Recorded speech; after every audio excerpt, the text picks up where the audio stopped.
de alguma maneira o inimigo fez a gente perder o ardor missionário.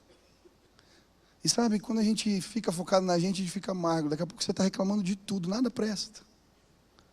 Porque você só quer receber, mas quando a gente está com o coração disposto a entregar, Deus faz uma revolução na nossa vida, na nossa história. 1 Tessalonicenses, capítulo 1, versículos 6 e 7. De fato, vocês se tornaram nossos imitadores e do Senhor. Apesar de muito sofrimento, receberam a palavra com a alegria que vem do Espírito Santo. E assim tornaram-se modelo para todos os crentes que estão na Macedônia e na Acaia. O título da mensagem de hoje é Modelos Indispensáveis. Modelos indispensáveis.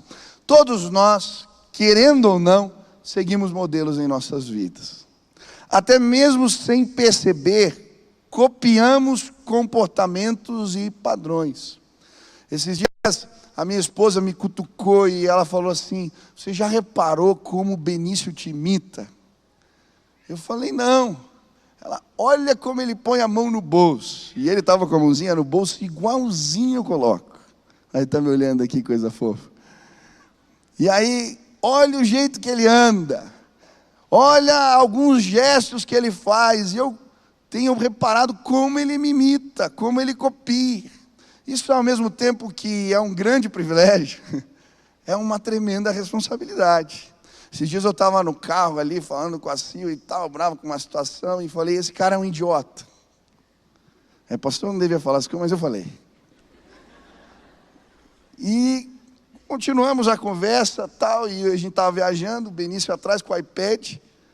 De repente o iPad travou, eu escuto, idiota! Falei, meu Deus, isso é sério demais.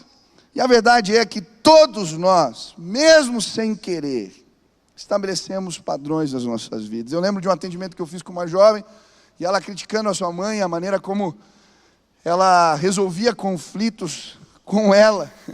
E a gente foi conversando, de repente ela começou a falar do casamento, e eu fui direcionando a conversa, e de repente ela se deu conta. Do mesmo jeito que a mãe faz, eu faço também, ela disse. Eu estou lidando com as crises da mesma forma, nós mesmos sem querer, repetimos, copiamos, imitamos. Quando eu estava preparando essa mensagem, eu entrei no Google e coloquei lá moldes. E uma das imagens que apareceu, falou comigo, era um monte de molde para fazer bolacha, forminha de bolacha.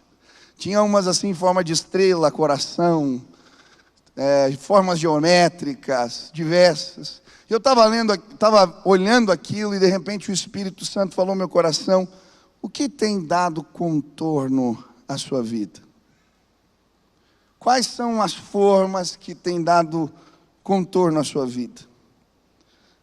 Atendi uma jovem essa semana falando de um trauma difícil no começo da adolescência. Ela falou, isso não me define mais. Eu não sei que ideias, pensamentos, relacionamentos, traumas, machucados têm dado contorno à sua vida. Mas hoje eu queria apresentar para você algumas formas, alguns modelos indispensáveis que precisamos nos apropriar se queremos viver o que a Bíblia chama de vida plena, vida abundante. E hoje eu queria, em nome de Jesus, te ajudar a pegar o saco de formas de bolacha. E algumas estão quebradas, outras amassadas, algumas dão contornos que te fazem mal. Mas hoje eu queria te desafiar a entregar esse saco e deixar o Senhor estabelecer modelos novos na sua vida. Padrões novos que vão te fazer ter uma vida excelente, abundante, vida plena. É possível sim, em nome de Jesus.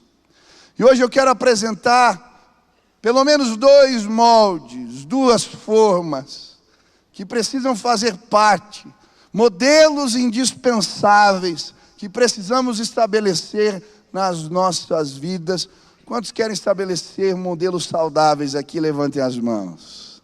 Aleluia. O primeiro modelo que esse texto me apresenta é Jesus. Versículo 6 diz: de fato vocês se tornaram nossos imitadores e do Senhor Jesus. O apóstolo Paulo enaltece aqui o fato desses irmãos em Tessalônica terem se tornado parecidos com Jesus. E são vários os textos bíblicos que nos ensinam que Jesus precisa ser o molde que dá contorno às nossas vidas. Em 1 Coríntios 11, versículo 1, a Bíblia diz: sede meus imitadores, como eu também sou de Cristo. O apóstolo Paulo está dizendo. Em Hebreus 12, no versículo 1, ele diz: livremo-nos de tudo que nos atrapalha e do pecado que nos envolve, e corramos com perseverança a corrida que nos é proposta, tendo os olhos fitos em Jesus, autor e consumador da nossa fé. Precisamos fazer de Jesus o nosso maior modelo. Ele precisa ser a forma que dá contorno às nossas vidas. E eu creio que a maioria que aqui está busca isso de alguma maneira. E a pergunta que eu me fiz ao ler a palavra é: como eu posso saber se isso é uma realidade na minha vida? Quais são os indicadores que me mostram o quão parecido eu sou ou não com Jesus? Quantos aqui querem parecer com Jesus? A pergunta que eu quero fazer é: o quão parecido você é com Ele? De fato você vive Jesus? De fato é possível enxergar Jesus em você? Como é que eu avalio isso na minha vida, pastor? E a Bíblia vai apresentar para nós alguns critérios que nos ajudam a avaliar de que forma Jesus tem sido modelo para nós. E a primeira delas é o senhorio de Cristo. Várias cartas, várias epístolas, elas começam na Bíblia, os apóstolos se autodenominando servos de Jesus Cristo. E é interessante porque a palavra servo para nós não tem a mesma conotação que tinha para eles. A palavra servo no grego doulos significa escravo. Ele é o dono, é Ele quem manda, é Ele quem estabelece. E sabe, eu creio que uma das maneiras de medirmos se Jesus é um modelo indispensável, se somos parecidos com Ele, é a maneira como tomamos decisões. Jesus participa de que maneira das tuas decisões? Ele desempenha o senhorio dele sobre a sua vida ou não? Eu lembro que alguns anos atrás eu li um livro. Quantos aqui já leram esse livro? Em seus passos, o que faria Jesus? Levanta a mão, deixa eu ver. Olha, se você não leu esse livro, vale a pena. Tem que ler, tem que ler. Ele é um romance antigão, assim, mas ele conta uma história linda de um pastor que desafia a sua comunidade a parecer com Jesus. E ele faz uma proposta muito simples. Tudo o que eles fossem fazer antes de tomar as decisões, que eles se perguntassem se Jesus faria da mesma maneira. E ele vai contando a história de uma jornalista, de uma cantora de ópera, de um senhor muito rico. E ele vai contando histórias. É interessante porque o jornalista começa agora a perguntar: Jesus escreveria essa matéria? Será que ele contaria essa história desse jeito? Será que isso é verdade? A cantora de ópera começa a se perguntar: será que Jesus faria essa turnê? Será que ele cantaria essa música? E aí, à medida que eles vão tomando e colocando isso em prática, eles transformam a sociedade nos seus dias. É lindo. E hoje eu vim dizer algo muito simples para você. Jesus precisa ser Senhor da sua vida. Ele precisa nortear as suas decisões. Eu lembro, esses dias, eu estava bem invocado, porque eu cheguei de viagem e o meu carro tinha quebrado. E quando eu fui ver o que tinha acontecido, levei para fazer uma avaliação, tinha fundido o motor do carro. E eu fiquei bravo, porque antes de viajar eu tinha levado o carro no mecânico. E quando eu descobri o motivo, na verdade eu levei na loja do carro e eles mandaram para o mecânico deles. O rapaz que trocou o filtro de óleo, colocou o filtro errado. E aí, minha esposa não percebeu, vazou todo o óleo e fundiu o motor do carro.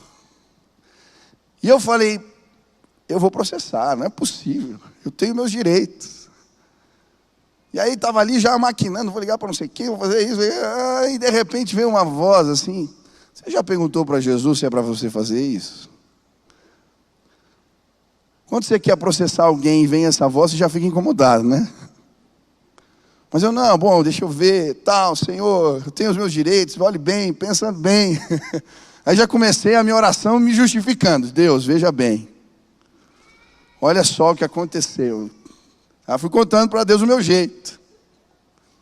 Eu falei, mas Jesus, eu não quero fazer nada sem te obedecer, nada que te agrade. Me mostra se eu devo processar ou não, o que eu tenho que fazer ou não. Daí eu peguei e abri a Bíblia.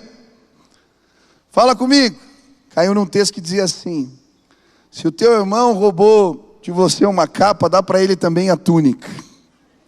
Falei, se andou uma milha, anda duas. Eu falei, tá bom, já entendi. Sabe, às vezes abrir mão da nossa vontade é tão difícil. Eu tenho razão. Você já sentiu assim? Eu estou cheio e coberto de razão. Mas sabe, quando a gente tem coragem de fazer o que Jesus manda, a gente é abençoado.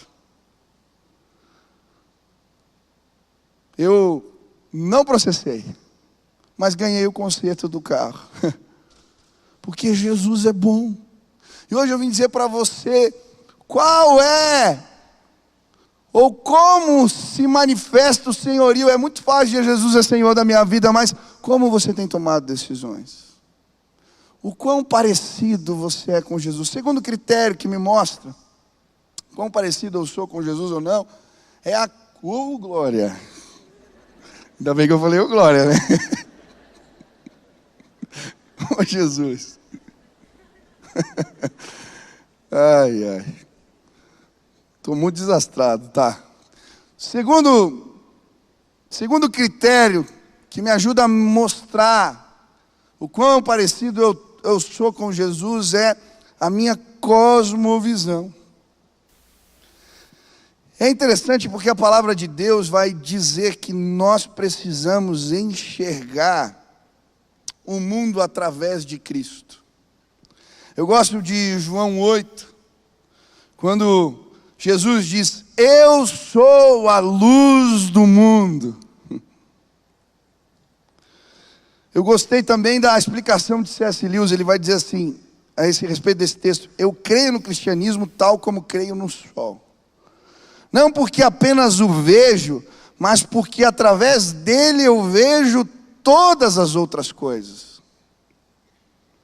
Jesus precisa ser o sol que ilumina o nosso mundo, o óculos pelo qual enxergamos a realidade que nos cerca. Mas pastor, o que é isso, cosmovisão? Todos nós temos os nossos pressupostos. A tua formação, a tua família, a tua religião, os teus costumes, a tua cultura, tudo isso de alguma maneira influencia a maneira como enxergamos o mundo. Isso é cosmovisão. Por exemplo, dizer que comida boa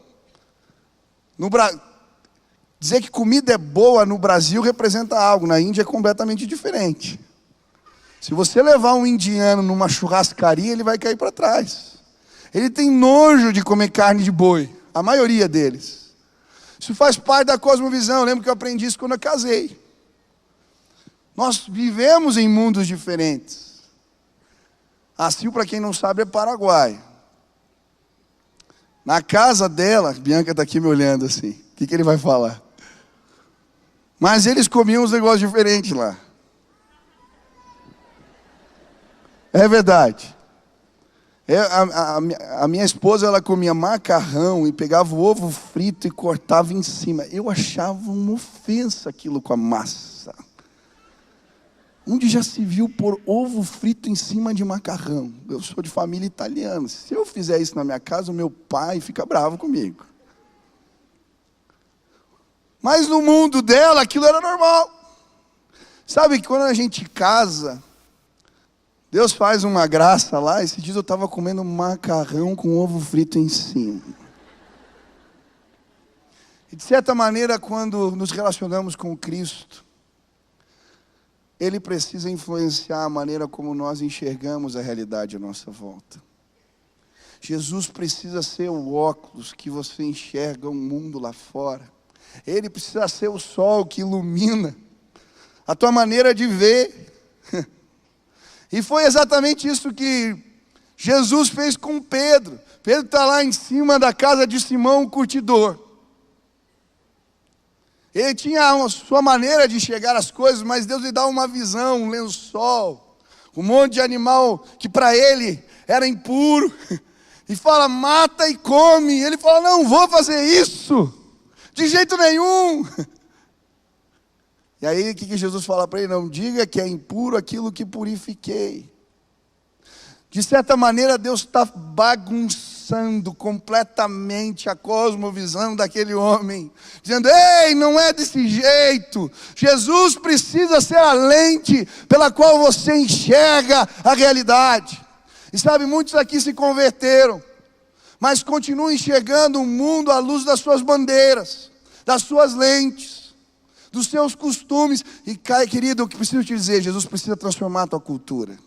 Ele precisa transformar o jeito que você enxerga as coisas. A forma que nos define não pode ser a humanista, positivista, marxista ou liberal. A forma que me define não é direita, esquerda, centro-direita, centro-esquerda. A forma que me define é Jesus Cristo. Ele é a lente que me faz enxergar todo o resto.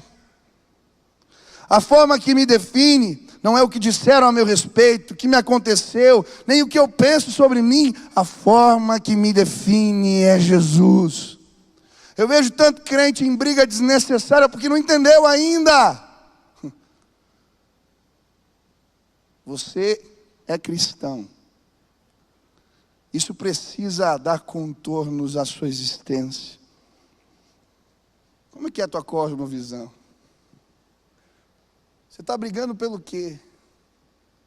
Qual é a lente que Jesus precisa tirar para que Ele seja o prisma pelo qual você enxerga a realidade? Terceira maneira de entendermos isso é o impacto que geramos na vida dos outros. Em Atos 11, 25 e 26, a Bíblia diz, então Barnabé foi a Tarso procurar Saulo. E quando o encontrou, levou-o para Antioquia. Assim, durante um ano inteiro, Barnabé e Saulo se reuniram com a igreja e ensinaram a muitos. Em Antioquia, os discípulos foram pela primeira vez chamados de cristãos. Eu gosto desse texto. A palavra cristão, ela é usada a primeira vez aqui nesse contexto, e ela significa alguém parecido com Jesus. Algumas vezes já me chamaram de Pascoalzinho. E talvez te chamaram de Júnior, ou sei lá, o nome do seu pai, porque de alguma maneira você se parece com ele. Que privilégio é ser chamado de cristão.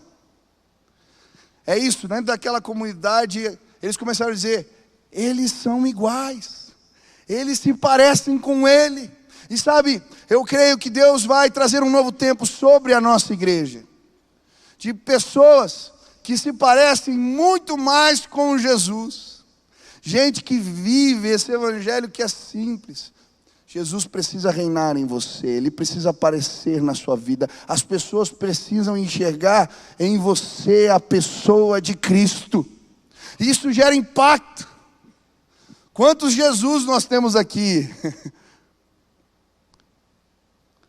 Quando Jesus se manifesta, coisas tremendas acontecem. E como é gostoso quando as pessoas enxergam de alguma maneira Jesus na gente. Eu lembro que quando eu era adolescente, eu fazia site para a internet e eu comecei a vender sites num prédio comercial que tinha na frente da nossa casa. E vendi um site para um senhor. Ele era dono de uma empresa que vendia materiais para notebook, né, acessórios para notebook. E eu estava ali e tal, e um dia, conversando, ele foi procurar, a gente ficou amigo e ele foi lá na minha casa, buscar alguns materiais. E a gente estava junto, atravessamos a rua, subimos o elevador. E eu lembro que quando eu abri a porta de casa, ele pôs o pé dentro da minha casa e ele perguntou para mim: o que vocês fazem aqui? Como assim o que nós fazemos aqui? Ele falou: o que vocês fazem da vida? Porque quando eu entrei aqui, eu senti uma coisa muito boa. O que tem nesse lugar? E eu olhei para ele e falei: sabe o que tem aqui? Essa casa é consagrada a Jesus Cristo. E quando você entrou aqui, você sentiu a presença dele. E aí eu comecei a falar de Deus. E aí esse homem do nada começou a vir aqui na igreja. Depois foi para a célula da minha tia. Começou a frequentar. Deus foi transformando a história. Sabe por quê? Muitas vezes o que as pessoas precisam é simplesmente sentir a presença de Deus na nossa vida. O quão parecido você é. Como você tem buscado isso. Jesus é a referência para você tomar as suas decisões. Ele de fato tem exercido senhorio. Hoje eu queria, em nome de Jesus, que esse modelo, essa forma, fosse estabelecida na sua vida e desse contornos abençoadores na tua existência. Quantos querem se parecer mais com Jesus? Levante as mãos aqui. Amém? Esse é o primeiro modelo. Mas eu queria falar de um mais. E a Bíblia fala, final do versículo 6. Apesar de muito sofrimento, receberam a palavra com alegria que vem do Espírito Santo. E assim tornaram-se modelo para todos os crentes que estão na Macedônia e na Caia. Porque partindo de vocês, propagou-se a mensagem do Senhor na Macedônia e na Acaia. Aqui a Bíblia vai nos apresentar uma segunda forma, um segundo modelo.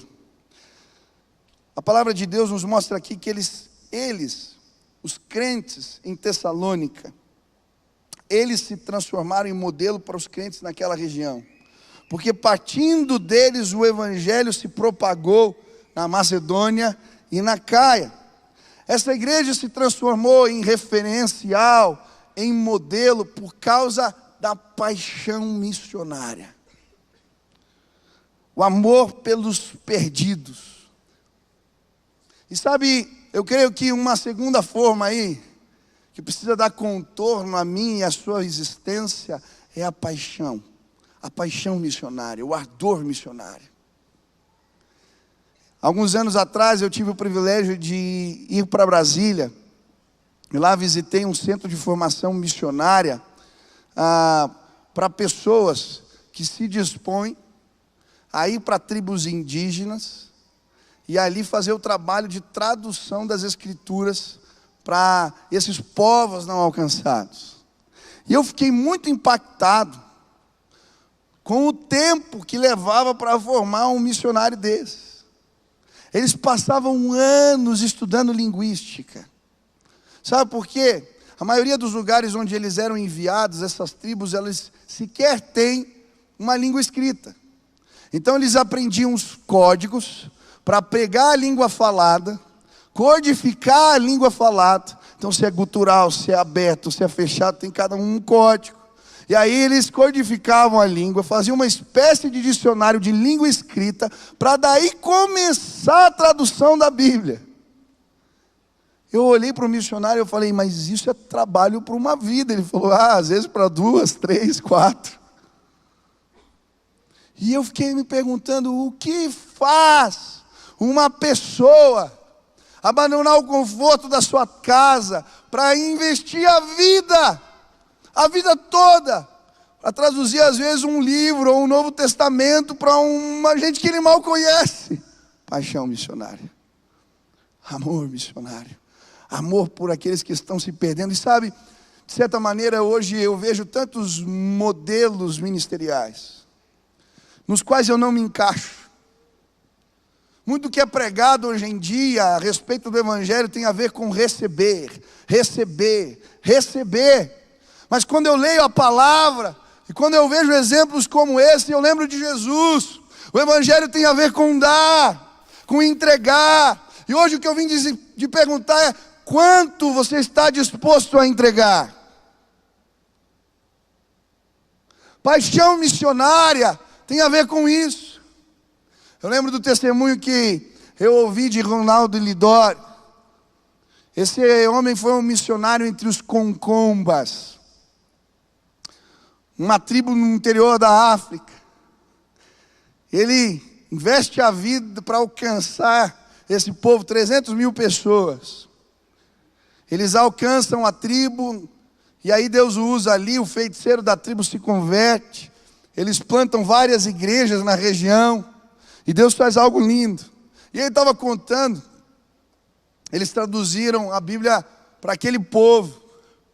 E ele estava contando como é que surgiu essa necessidade. Não era a primeira intenção deles. E ele dizendo como é que eles pregavam o Evangelho naquela região. Eles tinham plantado igrejas em lugares muito distantes. Então as pessoas andavam dias para chegar na casa do pastor. Daí o pastor ia lá, ensinava alguns versículos da Bíblia, 13 versículos. Eles decoravam 13 versículos. E aí voltavam para a tribo para ensinar para o resto da igreja.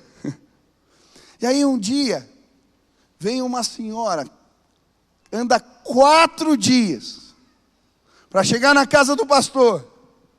E aí ele ensina os versículos. Ela decora os 13 versículos. E ela volta para casa. Mas no meio do caminho, quando ela está no segundo dia, já andando, ela esquece um versículo. Esquece um versículo. Ela não tem dúvida, ela volta para casa do pastor. Anda mais 2 dias e volta. E o pastor falou para ela quando ela chega: que foi, minha irmã? Aconteceu alguma coisa? Ela: não, esqueci um versículo. Falou: mas por que você não levou os 12? Ela falou: a palavra de Deus é preciosa demais para se perder no caminho. A mulher vai embora e ele fala: eu preciso fazer alguma coisa. E ele contando, eles traduzem o Novo Testamento. E de repente, tem o culto. Uma celebração na tribo, eles recebendo a palavra de Deus. E aquela senhora, recebendo nas suas mãos: olha, o que motivou aquele homem a gastar a vida? Paixão, amor. Sabe, eu creio que Deus quer resgatar a paixão missionária nos nossos corações. E de alguma maneira, o trabalho dos apóstolos Paulo, Silas e Timóteo, esse ardor missionário que eles carregavam, tocou a igreja de Tessalônica. É interessante como essa igreja ela é plantada. A igreja de Tessalônica ela é plantada quando Paulo está um dia fazendo os seus intentos, e o seu desejo é ir para Bitínia. Mas ele tem uma visão da parte de Deus. Aparece um varão, um macedônio para ele, que diz: passa a Macedônia e nos ajuda. E ele fica impactado com aquela visão e muda o curso da viagem. Em vez de ir para Bitínia, ele vai para essa província chamada Macedônia, no Império Romano. O primeiro lugar que eles chegam é Filipos. E ali eles pregam o Evangelho. Procuram um lugar de oração, encontram Lídia, uma vendedora de púrpura. E aí quando eles apresentam o Evangelho para ela, a Bíblia diz que o Senhor lhe abre o entendimento. Lídia se converte e começa uma igreja na sua casa. Eles continuam pregando o Evangelho e sinais começam a acontecer. Logo uma multidão começa a seguir. E tinha uma mulher que era adivinha, que vinha atrás, falando: eles são homens de Deus. Eles são homens de Deus, usados por Deus. De repente Deus dá discernimento para Paulo. Ele repreende a mulher. E o que acontece? Aquela mulher se converte. E aí os donos daquela mulher ficam bravos. Acontece um tumulto e ela é jogada. Paulo e Silas são jogados na cadeia. Eles chegam lá, o que fazem? Ficam reclamando. Que injustiça. A gente é assim às vezes, né? A gente começa a fazer a obra de Deus e qualquer situação a gente reclama. Esses dias eu entrei no banheiro e eu estava bravo porque tinham criticado um vídeo que eu tinha feito na semana do avamento. Juntou um grupo lá para meter o pau. E aí eu lembro que eu entrei no chuveiro e comecei, Deus, esse negócio de unidade é uma utopia. E comecei a falar e falar. E eu lembro que o Espírito Santo falou, tá bom, já terminou? Continua fazendo o que eu te mandei fazer. Às vezes a gente para reclamar, Paulo e Silas estão cantando na cadeia. E aí o carcereiro se converte, começa a igreja em Filipos. Carcereiro, Lídia e a mulher adivinha. E o povo que se converteu, Deus dá uma visão, eles cruzam, perto, está Tessalônica. Vão para lá, o que o apóstolo Paulo faz? Chega naquele lugar e procura uma sinagoga. Quando ele chega na sinagoga, ele começa ali a pregar aos judeus. Como é que ele fazia? Ele pegava o Antigo Testamento e apresentava, ó, o Messias já veio, é Jesus Cristo. Logo alguns judeus se convertem. Deus começa a operar sinais. 3 semanas eles passam ali, só 3 semanas. E a Bíblia diz que um grupo de gregos, devotos, piedosos, se converte, e mulheres influentes também. O grupo de judeus ortodoxos fica bravo, contratam bandidos e incitam uma multidão para ir na casa onde Paulo e Silas estavam hospedados. E a Bíblia diz que há uma revolta na frente da casa. Eles encontram Jason, um homem que estava morando na casa. Arrastam Jason para meio da rua. Ele vai parar na cadeia. Quase matam Jason. Ele só sai quando pagam a fiança. Nossa, me engatei. Fiança. E agora, aqueles homens continuam a obra de evangelização e essa passagem. Aqueles homens que apanharam, que foram presos. E eles podiam contar as histórias, mostrar as marcas. De alguma maneira isso ficou impregnado na igreja em Tessalônica. E agora, os discípulos vão embora. Mas eles continuam pregando em toda aquela região da Macedônia, de Acaia. E eles se transformam em modelos. Modelo do quê? De paixão missionária. De evangelismo intencional. De gente que se preocupa. Sabe, queridos, eu creio que Deus precisa colocar um molde na minha e na sua vida cristã. O evangelho não tem a ver com o que recebemos, mas o quanto estamos dispostos a entregar.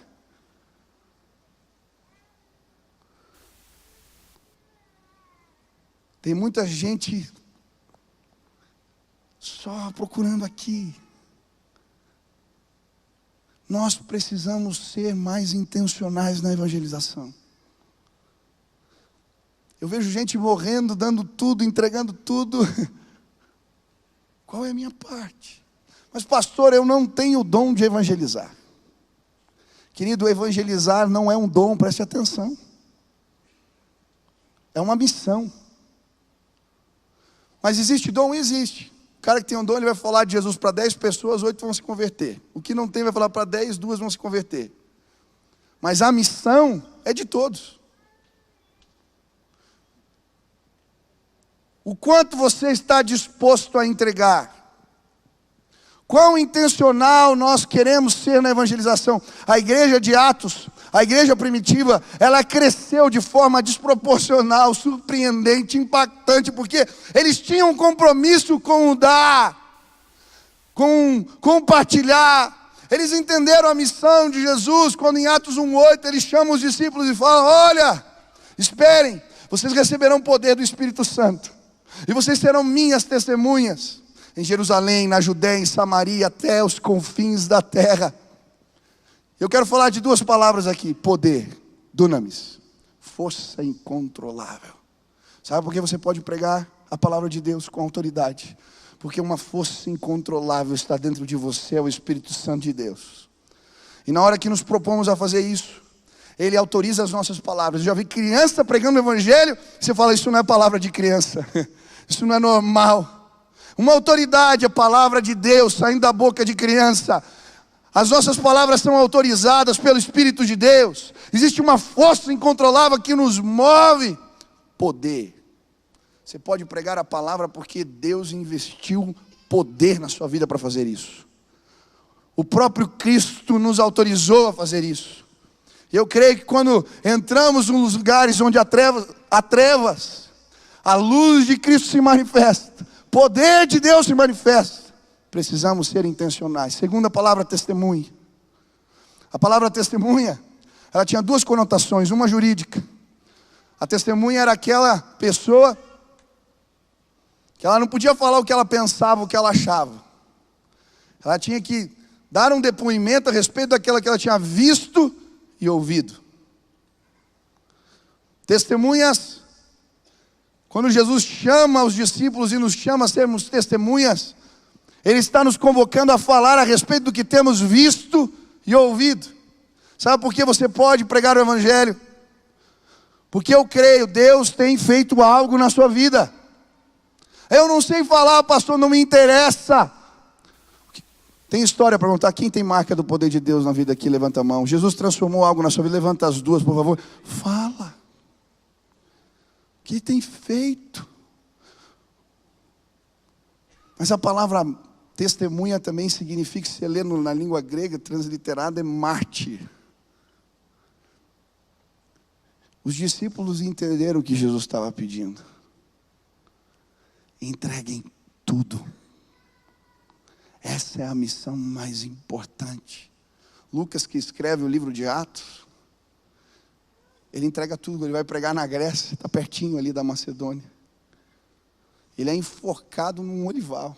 E se eu for contar as histórias dos discípulos, é uma mais trágica do que a outra, porque eles entregaram tudo. O que aconteceu com o Evangelho nos nossos dias? As formas de sucesso têm tão pouco a ver com isso. Nós precisamos parar de olhar para nós. O Evangelho tem a ver com olhar para Cristo e olhar para o lado. Como você pode ficar confortável quando existem pessoas perto de você que estão se perdendo? Eu às vezes falo das cadeiras vazias. Tem gente que me interpreta mal. Eu não quero só fazer crescer a minha igreja. Mas para mim, quando eu vejo uma cadeira vazia num culto, isso representa a minha incompetência, a minha mediocridade enquanto pastor. Como é que pode ter lugar vazio se a minha mensagem é poderosa? Jesus é poderoso. Por quê? Eu de alguma maneira não tenho tocado o coração dos outros para entenderem a seriedade do Evangelho.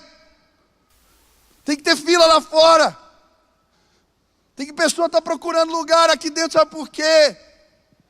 Porque existe uma palavra que ela pode mudar o destino da vida de pessoas. O quão intencional nós temos sido na evangelização. A gente passa a vida às vezes reclamando dos problemas da igreja, mas quantas pessoas você foi usado para resgatar? Nós não somos intencionais. Nós não somos. Sabe o que meu desejo hoje é que Deus ponha uma forma na tua vida, que te faça chorar, que te faça entender que essa é uma missão que você precisa levar com você todos os dias. O quão intencional. Sabe, o Israel, a gente estava falando sobre evangelismo intencional esses dias na nossa reunião. O Israel falou algo que me chamou a atenção. Disse que ele foi no mercado que ele vai sempre. E de repente, tinha um outro pastor junto com ele no mercado, de outra igreja. E ele ficou reparando no pastor, e ele chamava todas as pessoas pelo nome.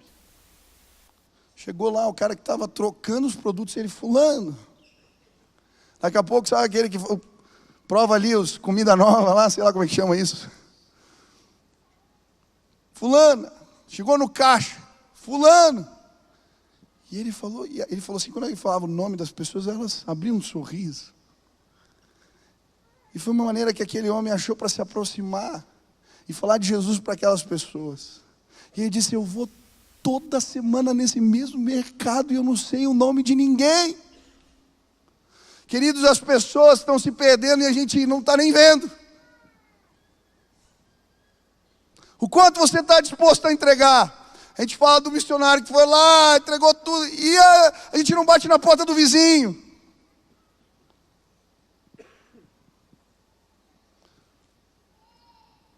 Nós precisamos ser mais intencionais. Quem que está trabalhando na sua casa? Qual é o nome do atendente ali da loja da frente?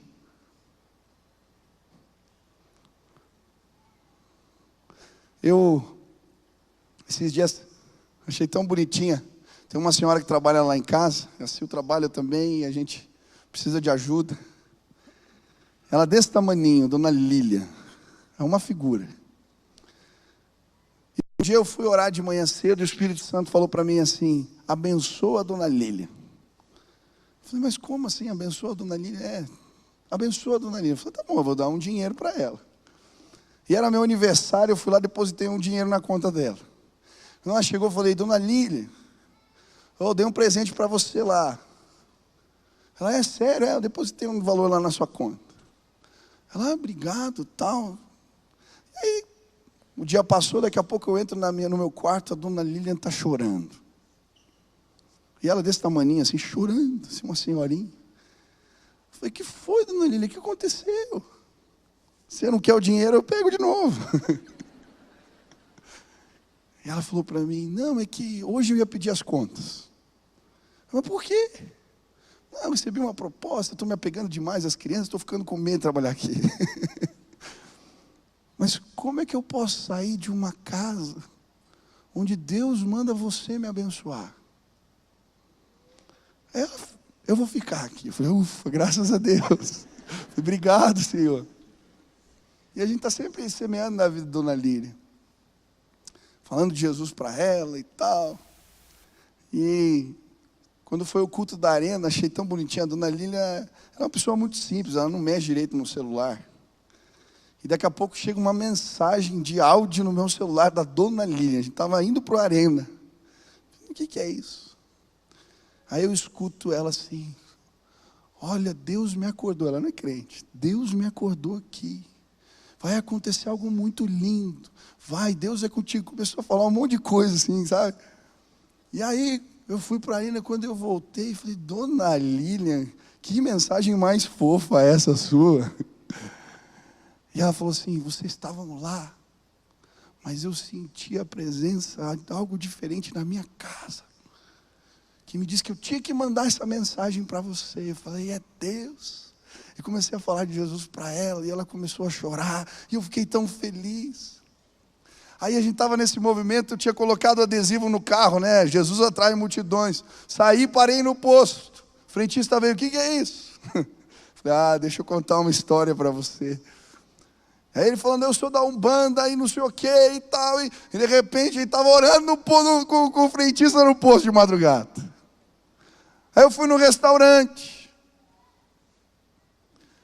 E eu aprendi com um pastor amigo meu, que toda vez que iria comer fora, eu ia com ele, ele chamava a pessoa que estava atendendo e falava, posso orar por você? Eu vou orar pela minha comida. Quem ora antes da refeição aqui? Tem uns crentes aqui, né? Que bom. Tem crente que só ora pela refeição quando está em casa. Quando está no restaurante fica com vergonha. Vai. Qual que é? Posso orar por você? E daqui a pouco, ele orava pela pessoa, sempre eu ouvia aquilo e copiei. Coisa boa a gente imita. E aí, esses dias eu estava no restaurante, logo depois, com alguém aqui da equipe, não lembro. E aí, a gente chegou tarde para almoçar, de repente ficou vazio o restaurante. Eu falei para o rapaz, olha, eu vou orar aqui pela comida, posso orar por você? Ele olhou estranho para mim, assim, pode, tal, qual que é o seu nome? E aí, orei por ele. De repente, sabe quando você está sendo já inconveniente, vai todo mundo embora e só fica você ali? O garçom, ele não teve dúvida. Ele chegou do meu lado, puxou a cadeira assim, sentou do meu lado. Você fez aquela oração por mim? Posso compartilhar o negócio? Eu falei, claro. De repente o garçom estava me contando os problemas. Quando eu vi, a gente estava orando pela vida dele. Sabe, gente, nós precisamos ser mais intencionais. Qual é a pessoa que está do teu lado? Do teu lado. Eu não sei se é o frentista do posto da esquina, onde você sempre abastece. Eu não sei se é o instrutor da academia, onde você vai quase todo dia. Eu não sei se é o rapaz do posto, mas de alguma maneira o inimigo fez a gente perder o ardor missionário. E sabe, quando a gente fica focado na gente, a gente fica amargo. Daqui a pouco você está reclamando de tudo, nada presta. Porque você só quer receber, mas quando a gente está com o coração disposto a entregar, Deus faz uma revolução na nossa vida, na nossa história. Existem donas Lilians, existem garçons, existem vizinhos, existem atendentes, tão perto de cada um de nós. Você está disposto a ser intencional? Pastor, eu não sei se eu sei fazer isso. É simples, você vai entrar no elevador quando sair daqui. Pode subir lá, louvor, que senão eu me empolgo aqui. Curitibano no elevador é um barato, né? Chega. Bom dia. Tá frio hoje, né? Clássica. A gente não desenvolve. Você está bem mesmo?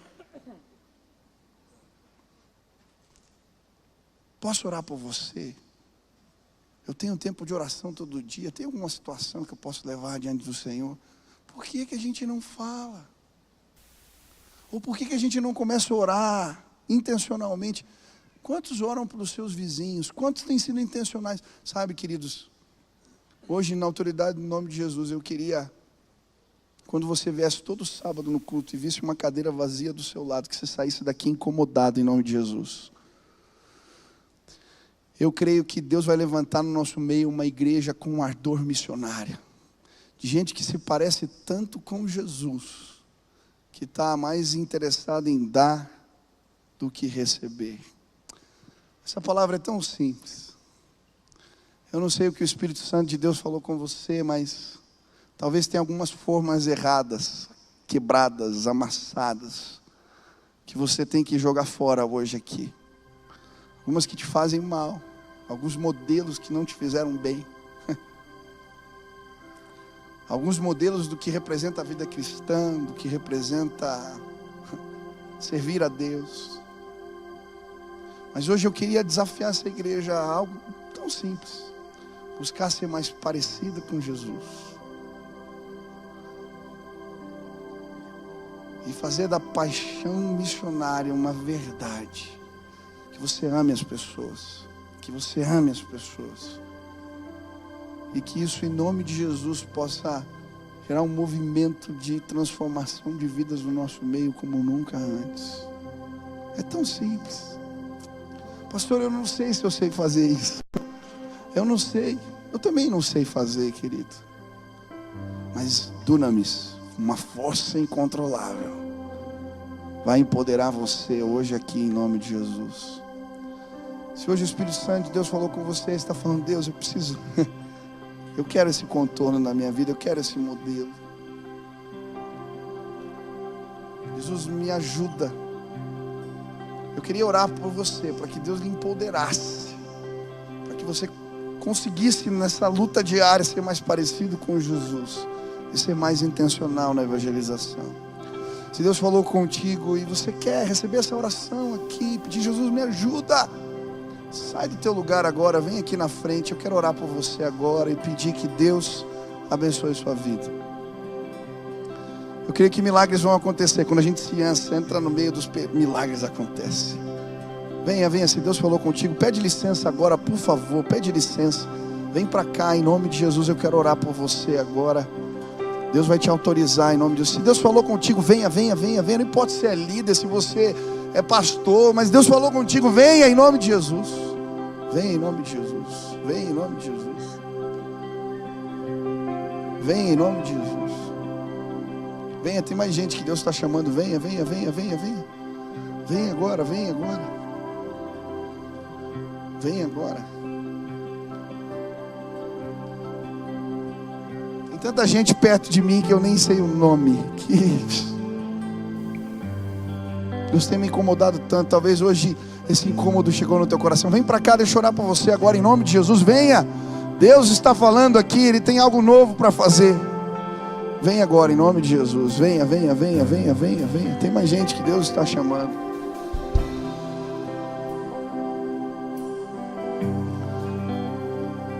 Palavra de Deus, essa vida, essa paixão missionária precisa ser um estilo de vida. Venha, venha, se esse é o teu desejo, venha, venha, em nome de Jesus. Venha agora, em nome de Jesus.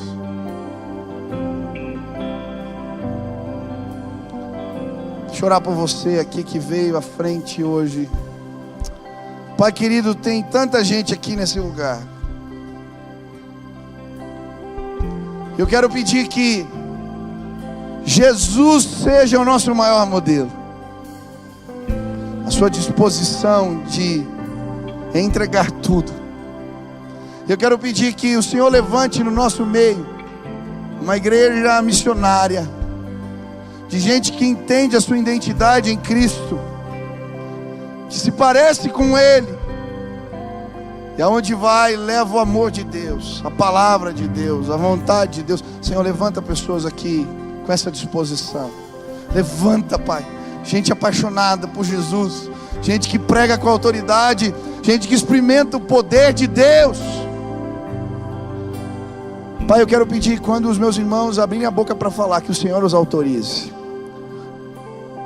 que eles não tenham vergonha nem medo, que eles sintam a autoridade que vem do alto, e que logo em breve eles venham testemunhar do que Deus está fazendo. Oh Pai, em nome de Jesus, empodera os teus filhos agora. Essa força incontrolável do Espírito Santo de Deus possa, em nome de Jesus, nos levar para perto, nos fazer enxergar, nos dar discernimento, que possamos ser efetivos nessa obra que o Senhor nos deu. Faz assim, Pai, levanta o teu povo, levanta a tua igreja, nos enche do teu Espírito e do teu poder. Essa é a minha oração sincera, em nome de Jesus. Amém, amém, amém.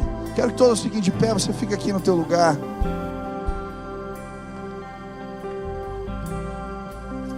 Nós vamos orar.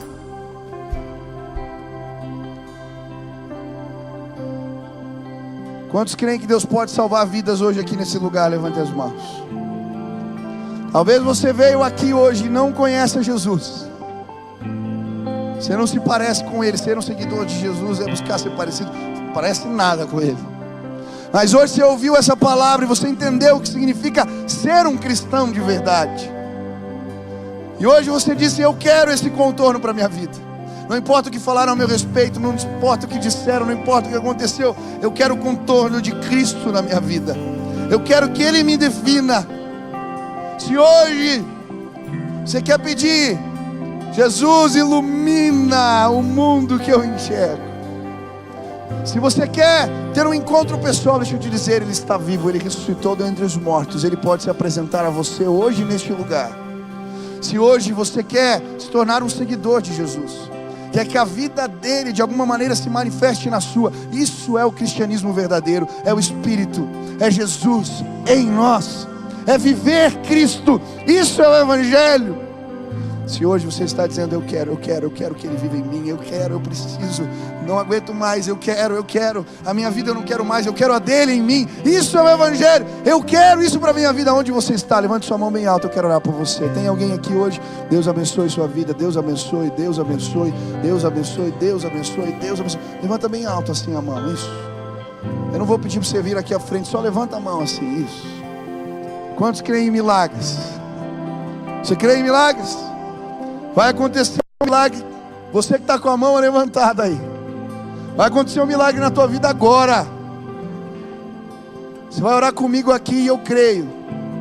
O Espírito Santo de Deus vai fazer morada no teu coração. Você vai sair daqui diferente. Você crê assim? Estende sua mão aí onde você está bem alto. Repete essa oração comigo. Senhor Jesus, eu hoje entrego a minha vida nas tuas mãos. Senhor Jesus, eu entendo que sou pecador, mas hoje eu me arrependo e eu te convido a viver em mim e a se revelar através de mim. Faz assim, Senhor, em nome de Jesus. Amém, amém. Uma salva de palmas para esses irmãos queridos.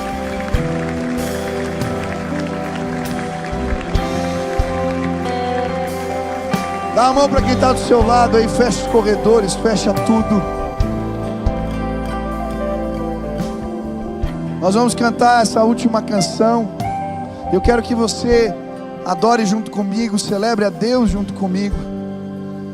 Abre o teu coração aí, derrama o teu coração em adoração a Jesus. No início eras a palavra, o com Deus Altíssimo,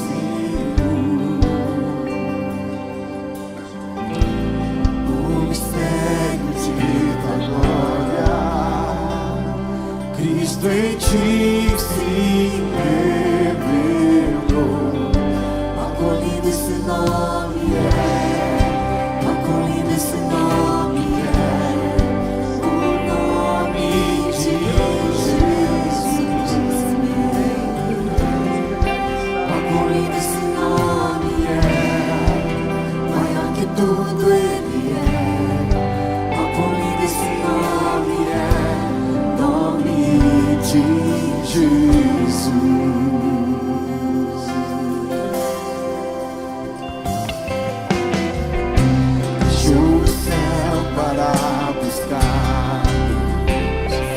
Veio pra nos resgatar.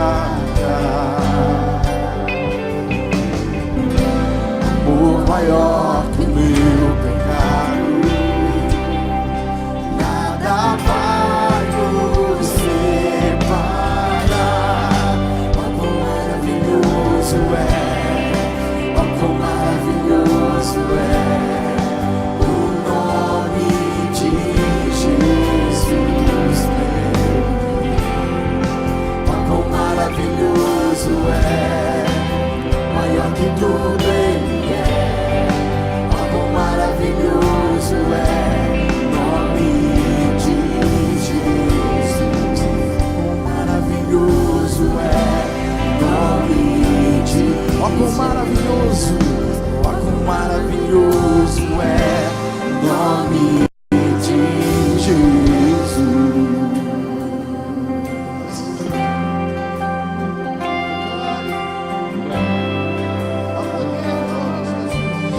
Ele é invencível, poderoso.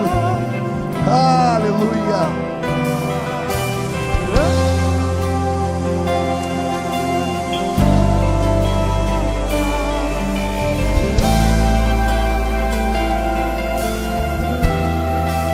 A morte vencesse, o véu tu rompesse, a tumba vazia agora está.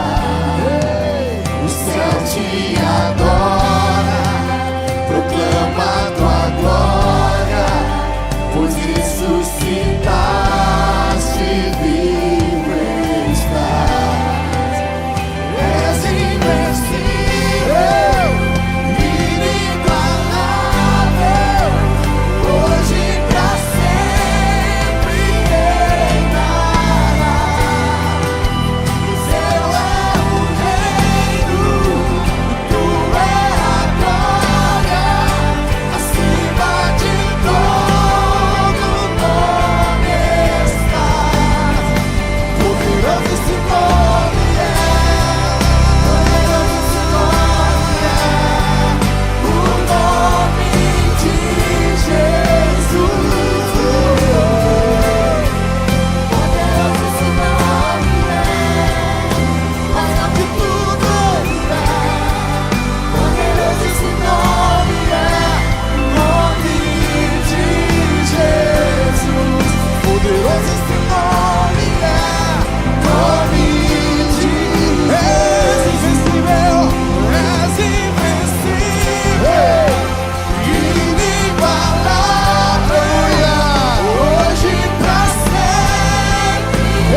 Poderoso esse nome é, maior que tudo Ele é. Poderoso esse nome é, nome de Jesus. Poderoso esse nome é, nome de Jesus. Amém, amém. Você pode aplaudir Jesus.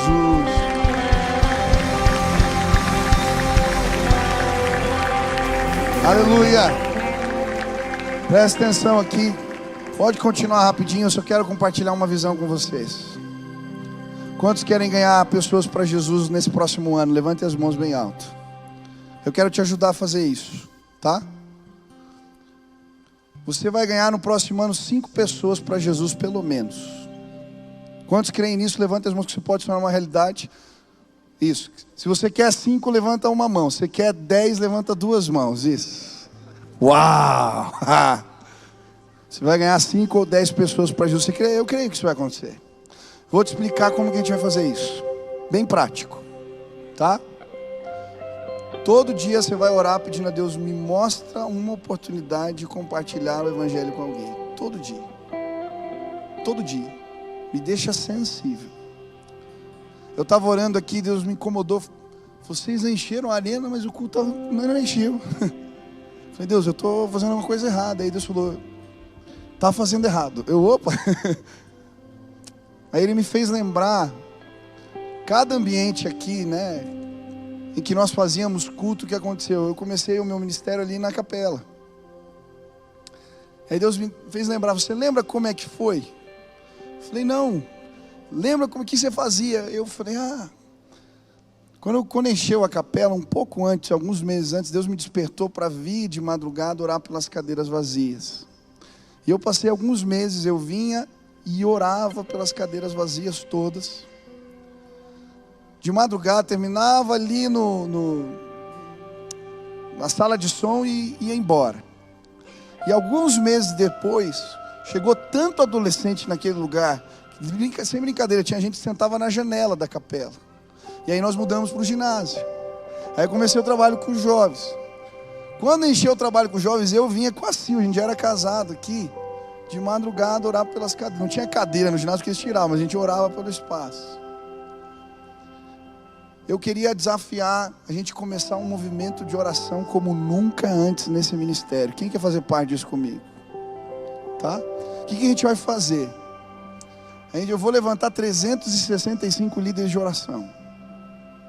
A gente vai ter um grupo aqui, já tem as casas de oração, mas vai ter um grupo no mesmo horário, orando pelas cadeiras vazias durante o próximo ano inteiro, todos os dias. E você vai fazer parte desse grupo. E antes dos cultos, meia hora antes, 1 hora antes, quando terminar o ensaio aqui, vão ter grupos, esses grupos todos de oração vão estar orando aqui nesse lugar. Eu estou pedindo a Deus mais de 1000 pessoas orando para que a presença de Deus se manifeste aqui. Eu tive o privilégio, alguns anos atrás, de ir no Paraguai, numa igreja maior que a nossa. E quando eu entrei nessa igreja, lembra, era um culto de domingo à noite. Não tinha começado, faltavam uns 20 minutos para começar o culto. Quando eu entrei, eu senti assim, parecia uma parede invisível, eu não conseguia bater um negócio assim no meu peito. Uma presença de Deus. Falei, meu Deus, o que tem nesse lugar? Quando eu olhei, tinha uma multidão orando pelo culto. Eles chegavam antes para orar. Nós vamos começar a chegar antes aqui para orar. E esse vai se tornar nós vamos gerar um ambiente de milagres aqui nesse lugar. A presença de Deus vai se manifestar aqui sobremaneira. Tem um pastor amigo que um dia ele estava indo na cozinha e deixou um pouco de mel cair em cima da pia. Aí ele foi voltar a fazer o sermão. Quando ele voltou, estava cheio de formiga. E aí Deus falou para ele, segue o caminho das formigas. Ele falou, que coisa doida. E ele começou a seguir o caminho das formigas e elas iam longe, para fora de casa, longe. Deus falou para ele, é isso que acontece onde está a minha presença. Sabe? Nós vamos atrair a presença de Deus. E ela é doce como o mel. E uma multidão vai fazer fila lá fora para saber o que está acontecendo aqui dentro, em nome de Jesus. Quantos querem ganhar pessoas para Jesus e participar desse movimento em nome de Jesus? Vamos participar disso, você crê? Não venha semana que vem sozinho para o culto, já traga o primeiro. Lembra teus 10 aí, teus 5, eu não sei quantas mãos você levantou. Mas venha e traga. E nós vamos começar a orar daqui a um tempo. Eu vou pedir para o Natan, ele vai me ajudar, o pessoal da oração, a dar as coordenadas de como vai funcionar esse movimento de oração antes do culto. Venha antes, participe. Deus vai fazer algo grandioso em nossos dias. O que eu tenho orado a Deus, tudo que tem da minha vida, que o Senhor tem para fazer, eu quero. Não quero deixar passar nada. Essa é a tua oração também? Quem quer participar desse movimento aí, em nome de Jesus? Então vamos orar, dá a mão para quem está do seu lado aí. Você não conhece a pessoa, já aprende a perder o medo aí um pouquinho, né? Já pergunta o nome aí, por favor, fala, eu vou orar por você. Você vai fazer isso no elevador essa semana, então já aprende agora. Tá joia? Nós vamos orar uns pelos outros agora. Abaixa tua cabeça, fecha os teus olhos. Eu quero que você clame agora, que Deus visite o teu irmão, que a presença de Deus seja com ele e que ele seja usado por Deus essa semana. Amém? Então baixa tua cabeça, fecha os teus olhos e comece a orar aí, em nome de Jesus.